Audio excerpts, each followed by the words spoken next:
I'm excited about what 2018 is all about. I love the change of a new year now. I wasn't always the case.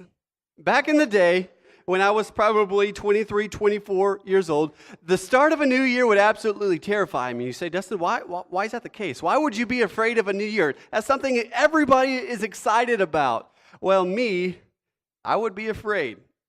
I would be scared because I would look at that entire year-long calendar and I would think to myself, oh no, I just did that. How am I supposed to do that again?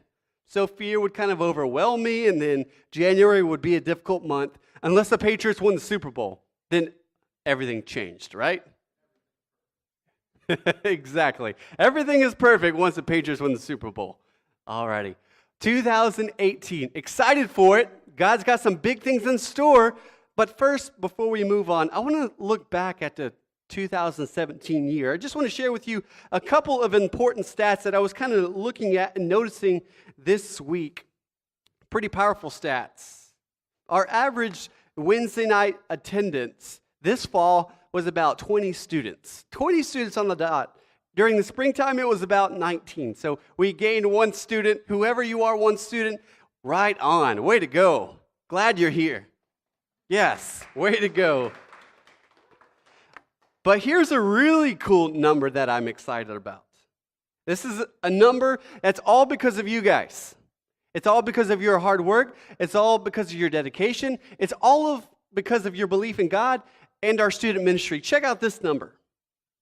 In 2017, for our high school students, you brought over 47 guests to One Student Ministries. That's a pretty incredible number. You should be very proud of yourself for that. So can you clap your hands for me? That's really stinking cool, guys. Our middle school students, they did a good job just as well. They brought 22 of their friends in 2017. Way to go, junior high students. Really cool stuff. For our one big Halloween outreach, we had several visitors on that night, but we had over 29 to 30 students that night. That's pretty cool, huh? We took 22 students to Canton this year. Right on. Converge, which we just finished up and you saw in the highlight video, we brought 19 students. For fine arts, both at the district level and at the national level out in California, you know, the time we went to Disneyland and had fun and went to the beach and got covered in seaweed, you remember that? That was incredible. I looked like a seaweed monster that day. We brought 13 students to National Fine Arts with us. And the last number I want to throw your way is one of my favorite Wednesday nights of all time. You remember that night where we came early one day in August and we took some paint and threw it all over each other? You remember that? Our lovely paint war? Incredible time. We had 21 students that night and several guests. So, impeccable, incredible numbers in 2017. I'm proud of where we've been. But that's not where we're going to stay. No, we're called to move forward. We're called to continue to make a difference in our community. Those are good numbers. But let's see what God has in store in 2018. I'm excited about it. Here pretty soon, at the end of tonight's, I'm going to give you all a calendar. Everything going on this year. It lists everything from fine arts to camp to our mission trip to Atlanta, which you all should go on if you're of age. If you're going into the 8th grade and up, you need to go on that trip with me. I promise you do. Also list Converge dates, all of our fun dates. So be sure to take this home to your parents. Be sure to take that home, put it on your wall, on your refrigerator, because I want you to be involved in what God is doing in our student ministry in 2018. 2017 was great. You saw the video before service. What's 2018 going to hold? Only God knows. I'm proud of what God is doing in our student ministry. I look back, and I can look back with great pride. I know we're not supposed to be prideful people. I get all that. But when I look back, I see God doing incredible things in your life. I see God changing your life, impacting you in ways you never would have thought possible. I see God causing you to chase after those 500-pound lions in your life, those big dreams that you think to yourself, I can't accomplish this on my own. You're accomplishing them this year. I promise you that you will. God is changing you. He's helping us to move beyond our sinful nature and chasing after His holiness and His grace. I see your worship improving and your love for God continuing to develop. We've experienced some amazing things. But what does God have in store for us this year? What can He accomplish this year? Those are good questions. But I can promise you this, anytime He has something great in store for your life, something happens. It is easy to become fearful in those moments. Like I mentioned a moment ago, when the year would turn, I would be a bit afraid. But this year, I want to teach you guys how to run without fear. That's the title of tonight's message, how to run without fear. Fear has the potential to hold you back from the places that God would have you to go. Fear would keep you from singing that solo on your choir team. Fear would cause you from kicking that game-winning soccer goal on a soccer shootout. Fear would keep you from excelling on your math test. It can.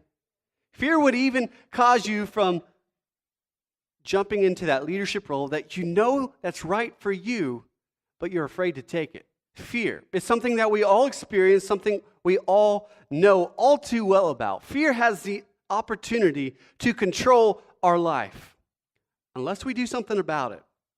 This year, I want us to run our life after Christ. If we do that, we must push fear aside. I know it's hard to do. It's very hard to do. But I think I found a way in how to manage that. I think I found a strategy, a navigational tool to get us to the other side of fear. And tonight I'm going to be sharing that with you. But before I do, first I want to share a bit of my personal experience with fear. So I graduate high school, right? Something that I encourage all of you to do. School is cool. Stay in it. Stick it out. I know it's not always fun, but I promise you, if you get to high school graduation, it'll be worth it. Right, Alex? You know, just a semester more to go. That's it. And then you're done. Right, Tonya? You excited? Noah and Kyle, you excited? You're almost there. Finish strong. But high school graduation is something that we all should strive for, all should work for, all should give it our best to get to that point in our life. It takes work, it takes effort. Sometimes it causes you to do things you don't really want to do, but it's worth it once you got a degree and you can hang it up on your wall. Or more importantly, you take that degree and you go to college or into the workforce, and bam, good things start happening. You need that degree. I have that degree, thankfully. But when I graduated high school, I knew that there was a certain college I was supposed to go to. Guess what I did? I went to a different college. You say, Dustin, why would you do that? The answer is simple, fear. And probably a girl got in the way a little bit, but it was mainly fear. Fear would kind of control my life. I knew I was supposed to go to Southwestern. I knew I was supposed to go to that great university, but instead I was just a little afraid to leave the house, a little afraid to get out on my own, a little afraid of the calling that God placed upon my life. And so you know what I do? I say, you know what? Because I'm afraid, I'm going to go to my local junior college. Now, with that said, there's nothing wrong with going to a junior college. It's much cheaper. And so I'm not in as much debt as what I could be. But that wasn't the place I was supposed to go my first year. I let fear cause me to go one direction instead of the right direction. Thankfully, we have a God that sees us and He chases after us. You know, that year when I was at the wrong college, guess what? God still was chasing after my life. He was still trying to talk to me, discuss my future with me. And thankfully, I listened. Thankfully, I heard His voice, and I changed the direction of my life to follow Him instead of the path that I thought was best. So I go to Southwestern, and the rest is history. I love it. I play football there. I enjoy it. I make the grade. I do well on the field. I loved it.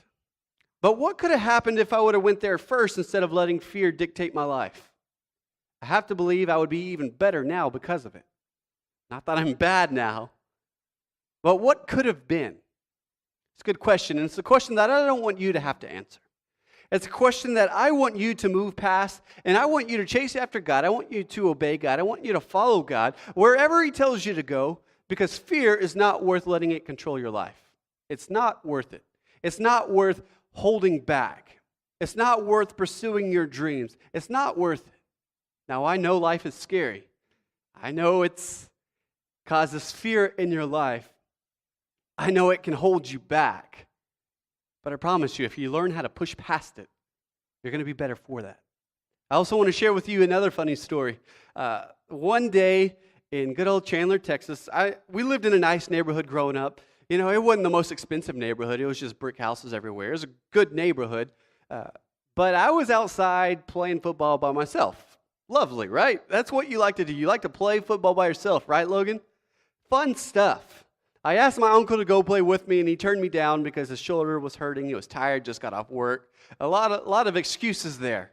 But he said no. So I was out just tossing the ball up to myself and having a good time, I guess, by yourself. It's never really fun being by yourself, but I was trying to make the most of it. When all of a sudden, out of the corner of my eye, I was tossing that ball in my air, I see a dark shadow over here by the tree. Now, I promise you, that'll scare the mess out of you, seeing a dark shadow. But I didn't think anything of it, so I was just tossing the ball. And then finally, I got a little bit more wise, and I decided I should probably go inside, right? And so I start walking towards that door slowly, kind of pick up the pace a little bit more, still throwing the ball in the air, like nothing ever happened. And then all of a sudden, that shadow became a man. He jumped out, he popped out at me. So my only reaction in that moment was to cower like a little, I would say a little girl, but that's not very fair to you ladies. Yeah, like a little puppy. And I was like, who are you? Scary moments. Fear can cripple you, right? Like it did for me in that moment. I didn't do that justice. The actual reaction was much more pathetic than what I just said. You just had to be there. So it's a story that my uncle consistently brings to my attention all throughout my life. So what I learned in that moment, fear, don't worry about it. Be strong, be courageous, because I promise you, if you will, you're going to be better for it. Don't let fear control your life. There are a couple things that fear can do to us. Fear can cause us not to chase our God-given dreams. You know what God has called you to. You know the plan that He has for your life. If we let fear control us, guess what? We might not accomplish what God is asking us to accomplish. Fear can cause us not to fulfill our mission. Fear can keep us from our destiny. Fear can keep us from not attending the college that we know is right. Fear can keep us from attending a mission trip in Atlanta, Georgia. You need to go on that trip. Fear can keep us away from going to the altar where God can dramatically impact our life for the better. Fear can keep us away from leadership responsibilities. And it can keep us away from leading others to Jesus Christ. Fear can keep us stagnant and complacent right where we are if we don't press through. Basically, fear can control our life if we're not careful. And I don't want anyone controlling your life except for God. Because that is the most important thing. Following Him, listening to Him, letting Him guide your life. That is the most important thing. But if we let ourselves be overcome by fear and anxiety, we won't live the life that we're called to live. We're called to be conquerors. If we let fear in, we won't conquer. My goal for you this year is simple. Chase God and His promises for your life. I know fear is going to rear its ugly head, but push past it. It's worth it because God has something in store that's great for you as long as you don't let fear hold you back. Tonight, I want you to turn your attention to Joshua chapter 1, verses 6 through 9. You've heard this scripture 1,000 times. So pull that up on your cell phone. I'm going to have it on the screen, but it's going to be a little too small to read. Can y'all see that? Some of you guys can, some of you can't. My bad. I tried doing all of this on Photoshop today instead of doing it on Planning Center. Learned my lesson. It'll be bigger next week. How does that sound? Cool. Perfect. Well, let's read that together. The verse says, "Be strong and courageous, because you will lead these people to inherit the land I swore to their ancestors to give them. Be strong and very courageous. Be careful to obey all the law my servant Moses gave you. Do not turn from it to the right or to the left, that you may be successful wherever you go. Keep this book of the law always on your lips. Meditate on it day and night, so that you may be careful to do everything written in it. Then you will be prosperous and successful. Have I not commanded you? Be strong and courageous. Do not be afraid. Do not be discouraged, for the Lord your God will be with you wherever you go. I love this. Be strong and courageous, Joshua. I am with you. I am calling you for a specific purpose. Don't be afraid. Don't let fear control your life. Be strong and courageous. Joshua needed these words. Because if you know the story, you find out that Joshua's leader, his mentor, the person he respected, admired, modeled his life after, passed away. And because Moses passed away, a new era of leadership began. And that was Joshua. It was now his responsibility to take the Israelites into the promised land. I can only imagine how terrified Joshua was in that moment. Big responsibility was just placed on his shoulder. And guess what? This time, he didn't have his mentor to look up to go ask for advice. No, it was all on him, and it was all up to him to obey God and do what was right. Pretty intimidating, to say the least. And so, not only did Joshua have to lead the people into the promised land, but he had to lead the people into a promised land that was already inhabited by other people. And so with that said, you know there's going to be wars, you know there's going to be battles. On top of all that, he had to cross through a river that was flowing, and he had to count on God to do a miracle to stop it, kind of like at the Red Sea, so that the whole group could pass through. He had a lot to be afraid of. But God was speaking into his life saying, Joshua, be strong and courageous. You can lead these people because I am with you, and I will always be with you. Listen to me. Follow me. Listen to my instruction. And I promise you, you're going to come out on the winning end. Joshua had to be strong and courageous. Joshua had to trust in his God no matter the circumstances. He didn't have Moses anymore, but he still had the most important voice in his life, and that was the voice of God. So I can understand Joshua's fear. His leader and mentor passed away, and now it was his time to lead. He had accomplished something that people had been running away from for years. He had to lead the people into the promised land. He and his people had to cross through the Jordan River and into a land that was actually pretty large. It stretched from the desert to Lebanon, from the Euphrates River to the Mediterranean Sea. So this space was a very large space, and it was up to him to lead his people well, not only to obtain the land, but to work the land and to lead the land, and to basically be the modern-day president of that nation. Great fear for him is understandable in this moment. But would he let fear keep him back from his destiny? Would he let fear keep him from entering into the promised land? Would he let fear keep him from doing what God would ask him to do? Powerful story. I encourage you to go home, read the rest of it. The book of Joshua, great story. But tonight I think we can learn a lot from this specific moment. Be strong and courageous. That's the idea. That's the motto. That's the mantra that we can live our life by. That's what I want my daughter to learn, so that she doesn't have to be afraid of what other people think, because I know we can be sometimes, so that she can chase after her dreams without anything holding her back. And I want the same for your life as well. Be strong and courageous. I'm not asking you to be Braveheart tonight.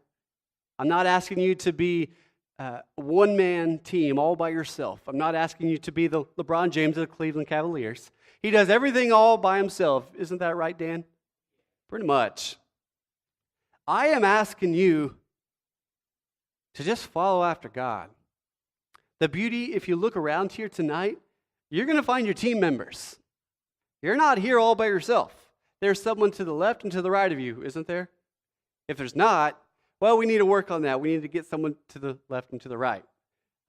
I believe that you can do it because last year, y'all brought 47 high school students and 22 junior high students from the freezing cold outside, you did that.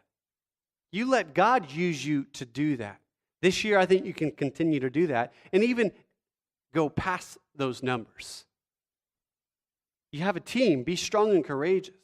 You're not commanded to go into these daring moments all by yourself. No, you have help. Most importantly, you have God, which is all the help that we really need, but also you have one another. And with the help of one another and with the help of God, we can accomplish anything that this world has for our life. And this is what's going to truly help you be strong and courageous. You are required to trust the Word of God. Now, I know that God is speaking directly to Joshua in this moment, and that it's hard to just take that and directly apply it to our life. But I honestly believe that we can in this situation. I know God was speaking to Joshua, but those same words apply to us. Be strong and courageous, folks. Be strong and courageous, One Student Ministries, because God has a plan for your life. So don't worry about fear. Let fear go. Chase after God. Trust in His Word. Remember the past, because by remembering the past, it allows you to see that God always did come through.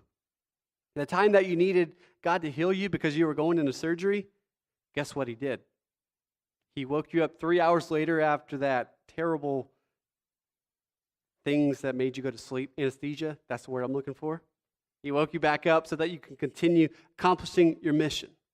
He was there with you in the altar moments when your heart was breaking because a boyfriend or girlfriend broke up with you.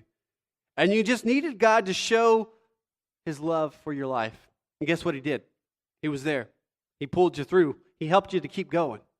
He was there when your family had no idea how they were going to buy Christmas for you. But yet they did because God came through. If you remember your past, you're going to see God at work. You're going to see God doing incredible things. My encouragement to you is simple. Believe Him. Believe His promise for your life. Believe in Jesus Christ. Believe. You got to believe. And then you remember. Remember the past. Remember the answered prayers. Remember your miracles in your life because they're personal to you.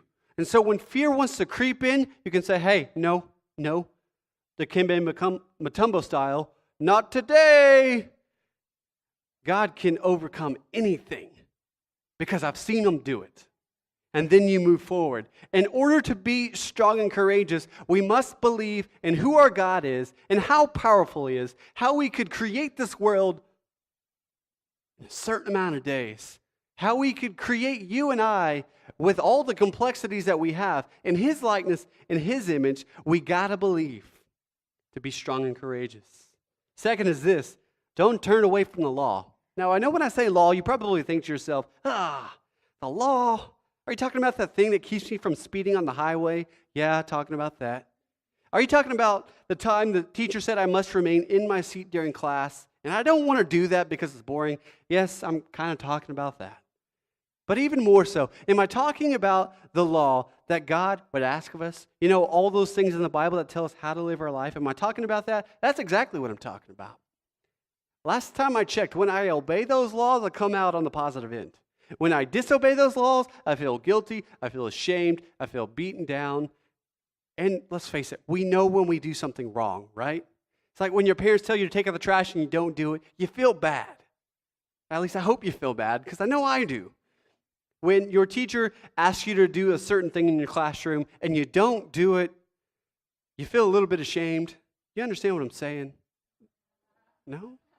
What? Okay, thank you. You know those moments where your pastor really wants you to do something, really wants you to go on this trip or really wants you to go on that trip, and then you say, no, and you feel bad about it? So you know what I'm talking about. You know what I'm talking about. Yeah, those feelings.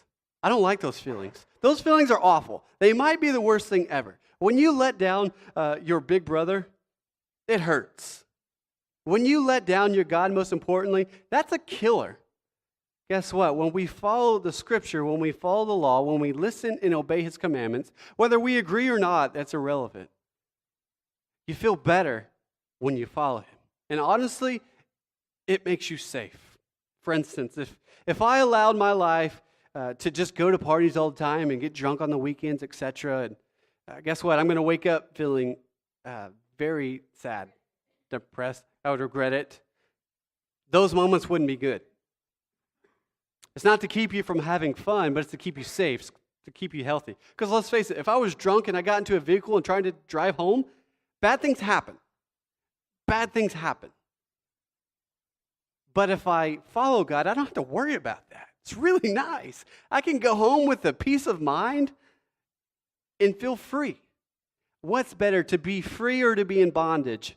I'll let you answer that question. When I follow the law, I can honestly say I feel more free following his commands, and I have more fun, completely sound in mind, than I ever would when I disobey what God is asking me to do. It's true. It's proven. Over and over in my life, I see it. So I follow the law because that's what God asked me to do.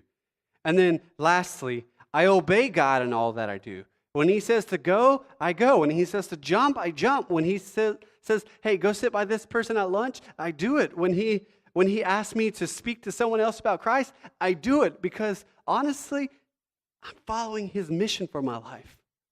And it's worth it. Because not only does it impact my life, but it changes other people's life in the process. And there is nothing more powerful than changing someone else's life. I can't do it on my own. I'm not strong enough to do it on my own. I'm not brave enough. I can't save anybody from going to hell. Only God can do that. But when he uses me to invest into someone else, that's very powerful. Today I had the opportunity to go to the mentorship program at Louisville High School, Ben Harmon campus. I love going to that thing. Bella knows what I'm talking about. I love going there. Why? Because I get to sit one-on-one with a kid who is trying to live a good life, and I get to teach him. I get to coach him. I get to spend time with him. His life hopefully will be better at the end of that day as opposed to before it started. And God used me to do that. Humbling, but yet so free. When I don't let fear control my life, good things happen. But bad things happen when I let fear hold on to me. Obey God in all you do. You will encounter moments where a choice is necessary. Will your choice be to honor God, or will it be to disobey God? God will ask you to be uncomfortable. How will you handle that? God will ask you to chase huge lions in your life that you don't know how you're going to accomplish. Will you do that? God will ask you to attend a mission trip or go to the altar. My question, will you obey? God will ask you to reach out to the lost and the broken people. Will you? All these are good questions about obeying God. But I think if we apply these 3 points mentioned tonight, we will begin to navigate fear better. Why is that the case? How can being strong and courageous push past my fear? Why? Because you trust in your God. You trust in your God so much, the bravery and courage just comes natural. You trust in God so much that you're not afraid of failure because you know that you're in his hands. When you follow the law, you don't have to worry about fear controlling your life. You don't have to worry about the consequences of your choice because by following the law, guess what? You're going to be set up for success instead of failure. You don't have to worry about the consequences. If you obey God in all you do, you don't have to worry about fear because you're following after the one who created this entire universe. So what's left really to fear? I think if we apply these, it'll make us better. It'll make us stronger. It'll help us to push past our fear. My question is, will you? Isaiah 35:4 says this, be strong, do not fear. Your God will come through. He will come with vengeance, with divine retribution. He will come to save you. So what will 2018 look like for One Student Ministries? It'll look like a bunch of students chasing after God with all that they have, pushing past their fear to do what God has asked them to do. We will run without fear this year, whether that be in your high school, whether that be on your track team, on your football team, in the band room, wherever you are, run without fear. Psalms 23:4 says this, even though I walk through the valley, the darkest valley, I will fear no evil, for you are with me. Your rod and staff, they comfort me. So when we're on our AIM trip this year in Atlanta, Georgia, you're going to see that mentality. You're going to see people running without fear, chasing after what God would have without fear. When we go to youth camp this year, you're going to see kids in the altar without fear, without any hesitation, because they know God wants to do something in their life. When we're here on a Wednesday night, you're going to see students worshiping God with their hands raised, with their lungs singing to the greatest ability they have, without the fear of what their neighbor or the person beside them will think of them. Now, you're going to run without fear this year. In your community, you're going to run without fear to make a difference. You're going to see those who need God, and you're going to reach out to them. You're going to see those who are hurting, who are broken, and you're going to care. Because that's who we are. That's what we do. That's who we are. So tonight, I know it can be scary. I know fear can overwhelm us. But I promise you, with God on the throne, you can overcome your fear. You can chase after that God-given dream in your life. You can overcome any obstacle. And you can be who God is calling you to be. My encouragement is simple.